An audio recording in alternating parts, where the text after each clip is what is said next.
नमस्कार, खबर समय जगत में आपका स्वागत है। मैं हर्षिता जौहरी। आई नजर डालते हैं देश प्रदेश से जुड़ी तमाम खबरों। भोपाल पूर्व मंत्री पीसी शर्मा ने प्रदेश में कोरोना के बढ़ते आंकड़ों को लेकर कहा कि प्रदेश में लगातार ऑक्सीजन की कमी बनी हुई है। हेल्थ डिपार्टमेंट द्वारा भी ऑक्सीजन को किफायत से इस्तेमाल करने की बात कही गई। कोरोना संक्रमण के आंकड़े लगातार बढ़ रहे हैं। सरकार का कोरोना पर कोई भी कंट्रोल नहीं है। सरकार ने 8 बजे दुकानें तो बंद करवा दी, लेकिन शराब की दुकानें 11:30 बजे रात तक खुली रहती हैं। वह बंद क्यों नहीं कराई गई? सरकार द्वारा पट्टा वितरण किए जाने को लेकर कहा, 1984 में जब अर्जुन सिंह जी, तो तब से ही यह प्रावधान है। उसी प्रावधान के तहत 90% लोगों के पास पहले से ही पट्टे हैं। अभी पट्टा वितरण का फ़ायदा 5% लोगों को ही होगा। अर्जुन सिंह के ज़माने में 40 लाख लोगों को घरों के पट्टे दिए गए थे। शहरी क्षेत्रों में कलेक्टर गाइडलाइन से अब प्रॉपर्टी टैक्स लिया जाएगा। कलेक्टर की गाइडलाइन की स्थिति यह है कि टैक्स भरने में लोगों के घर बिक जाएंगे, क्योंकि कलेक्टर रेट बहुत ज़्यादा हैं। कांग्रेस हमेशा से ही कलेक्टर की गाइडलाइन के टैक्स को कम करने की बात कर रही है। मध्य प्रदेश में 28 सीटों पर जो उपचुनाव होने वाले हैं, उसमें प्रियंका गांधी प्रचार करेंगी। हो सकता है कि प्रियंका गांधी नवरात्रि पर मध्य प्रदेश आएँ। सभी महिलाओं पर प्रियंका गांधी का प्रभाव है, उसका फ़ायदा कांग्रेस पार्टी को मिलेगा। पट्टे पर सरकारी जमीनों पर जमे हुए जो लोग हैं, पट्टा देने की बात कही है। 45 वर्ग फीट का पट्टा होगा, कैसे देखते हैं? ये 1984 में जो अर्जुन सिंह जी जो मुख्यमंत्री थे, उसी में पहले से प्रावधान है वो, और उस प्रावधान के तहत मैं समझता हूँ कि 90% लोगों के पास पहले से ही पट्टे हैं, और कुछ जो बच्चे होंगे 5-10% उनको इसका लाभ होगा। भाई ये 1984 का जो एक्ट था, जो विधानसभा में हुआ था, जिसके उस समय 40 लाख झुग्गी वालों को पट्टे दिए गए थे। उसके बाद जब दिग्विजय सिंह जी मुख्यमंत्री बने तो उस समय भी वो दिया था। तो ये पुराने एक्ट में को आगे इन्हें बढ़ाया है, जो कुछ प्रतिशत लोगों को उसका लाभ मिल सकता है। लेकिन दूसरी तरफ इन्होंने शहरी क्षेत्रों के अंदर कलेक्टर गाइडलाइन से प्रॉपर्टी टैक्स लिया जाएगा। और कलेक्टर गाइडलाइन की स्थिति ये है, ये जो हरेरा कॉलोनी और एमपी नगर और कोएफिजा के जैसे एरिया है, इसमें मकान बिक जाएंगे लोगों को, इतना प्रॉपर्टी टैक्स हो जाएगा। प्रॉपर्टी क्योंकि जो गाइडलाइन है कलेक्टर, वो बहुत ज़्यादा है, जिसकी कम करने की बात कांग्रेस पार्टी हमेशा से करती रही। उसमें इन्होंने अनाप शनाप बढ़ा दिया है।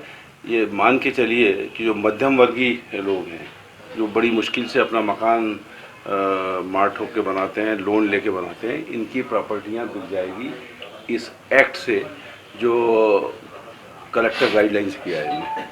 सर, सुप्रीम कोर्ट के तौर पर फैसला कब करेंगे इसको लेकर? निश्चित तौर पर मैं समझता हूँ कि सुप्रीम कोर्ट, जो हमारे विधायक है विनय सक्सेना जी, उनकी याचिका पे बिल्कुल सही डायरेक्शन पे गया है, और मैं समझता हूँ कि इनकी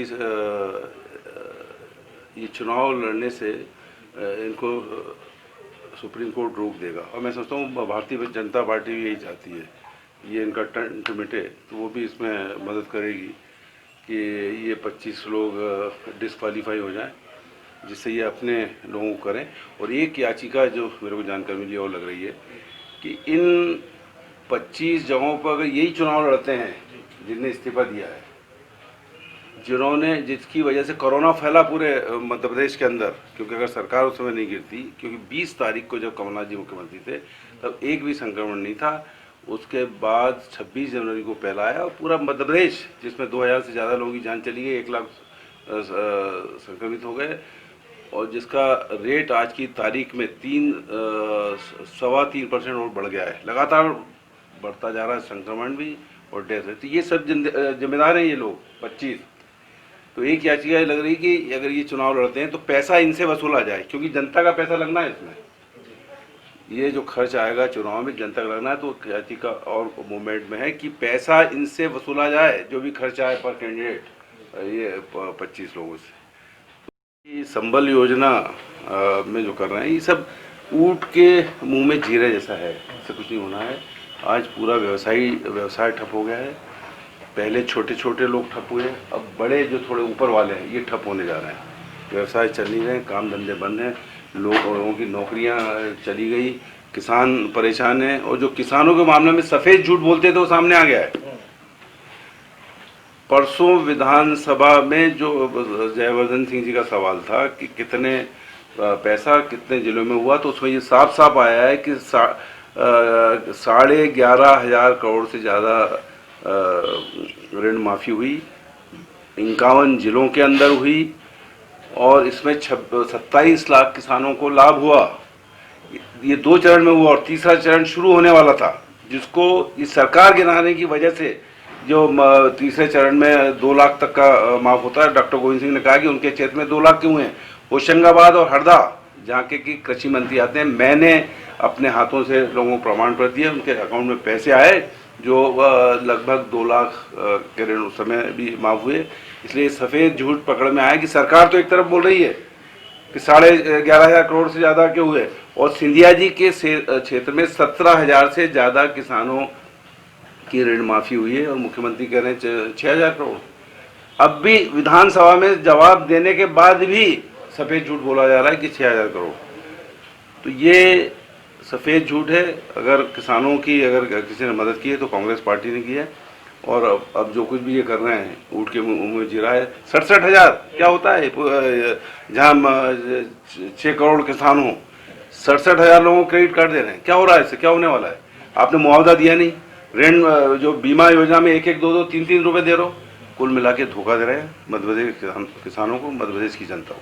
कोविड के चलते अस्पताल। खबर समय जगत के लिए संवाददाता शक्ति Bharti Bhopal. For latest news, subscribe to our channel and press the bell icon.